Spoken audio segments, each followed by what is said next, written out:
So you can see this green sump and this green tank. So this is what is supposed to be the most ideal condition for goldfish. So when we have this water crystal clear, it doesn't mean that the water is healthy for goldfish. The water need to have zero ammonia and zero nitrate, or at least as low nitrate possible.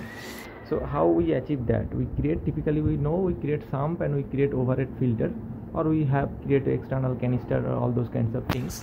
So we'll show here what we have done here.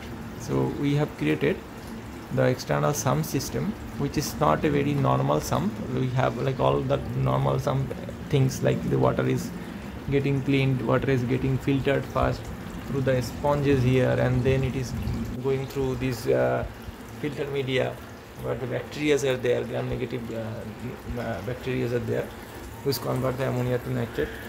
So that is the typical part. But what we have allowed here additionally what we have done, we have allowed the sunlight. So we have created lots of sponges there so that the algae can grow. The sunlight will help the algae to grow. So we will supposed to say like what is the benefit of this algae. If I am recording through my mobile, so it's not a very good view I think, but if you can understand, like there is a lots of algae there, right? So what these algae are doing, so the algae are helping to reduce the nitrate, which we typically do through water changes. But the water changes not always that convenient, and the goldfish can have real stress if you miss water changes cycle. So it is very better to have a planted tank. But in goldfish, if you want to have a planted tank, the goldfish will eat the plants, you know. It is not easy. So what we are doing, we are trying to achieve the planted tank benefits through our sump. So in this sump you can see first you have a very normal power head, this top filter power head. So we typically get, which is not very expensive. So you can see from this power head the water is going into the sump, which is very normal system. And this glass sump, the first part is definitely, you can see the sponges. We have a plenty of sponges here, so that will filter out all the particles, all the dirts. Okay, so that will capture all the poops and all the debris here.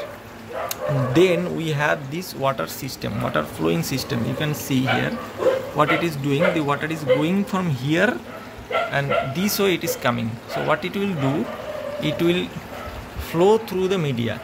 So these are the filter medias. We will still have a lot of space to add more filter media. We will add them. So it will go from here, so it will go all the way down here, and from here it will go again, and from it will create this way. Similarly in this sump also we have these sponges here. From sponges we have these these partitions. So it is created such a way, zigzag way, so that the water should flow here and go all the way down here, and from here it will go again up, and from again up, from it will go down all the way down here. So why we have created that? If we have a simple partition, the water would have overflowed for here. But what we want the water should go through the filter media, not overflow. So that's how the water, all the parameters like this nitrate and all these things will equally flow through this media. So the bacteria will have a better efficiency to convert the ammonia to nitrate. So that's how we have created this sump. So this is very typical, you can find in internet, in any YouTube videos or anywhere. This is very typical overhead sump, top sump. But what we have added here, we have added these plants. These are typical money plants. You can see we have a lot of plants here. So the plants are eating up the ammonias.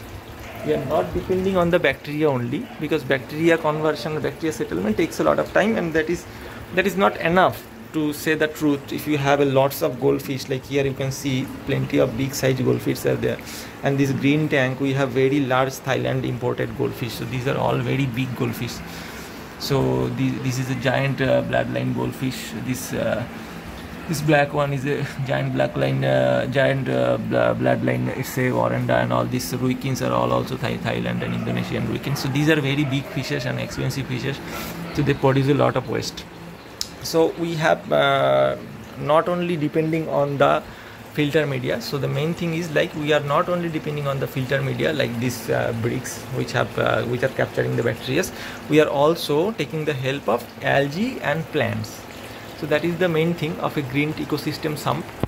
So ecosystem sump has the plants and the bacteria. So that means the entire nitrogen cycle, the whole nitrogen cycle should be captured in this ecosystem. Means the goldfish is taking the food, it is pooping, it is creating the ammonia, and the ammonia is getting converted to nitrate here, and the nitrate is getting taken into the plants, which is converting the nitrate into nitrogen, the air nitrogen, the atmosphere it is giving back. So the entire cycle from goldfish eating food to returning back to nitrogen, that is getting done through this sump. So that is the whole idea of ecosystem sump. So you can very easily create this, I have shown you. And this thing like the sump should be as long as the tank. That is very easy way. You can put it on the tank. That will be cheaper alternative. If you don't have all the systems to put like a structure on the tank, all this thing, if you don't want to do, you can have like a simple just the tank is enough to support the sump. But in that case it should be as long as the tank, so that the weight should go through the side glasses of the tank. Okay, if it is half the way, then it will put the pressure on the partition, on this supports. But if it is the full length, then the pressure will go through the side of the tank. Okay, so that is a additional tip why you should keep a long sump. So this is an overview of my system.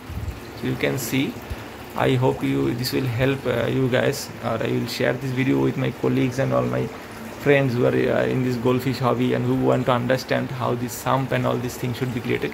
So see, bright sunlight is very essential. So sunlight is very good for goldfish colors.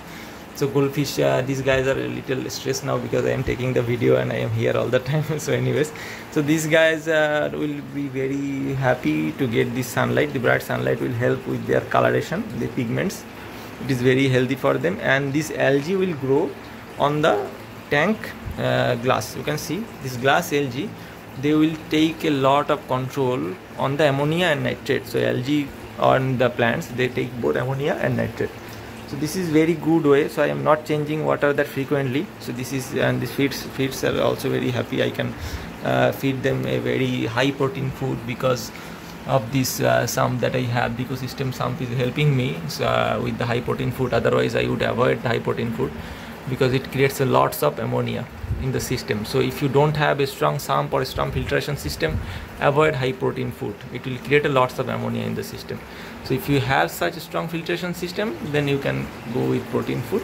So this is the system that I have. These are the 2 goldfish tanks I have. I have other tanks also, but in these 2 tanks I have created the ecosystem sump. You can see.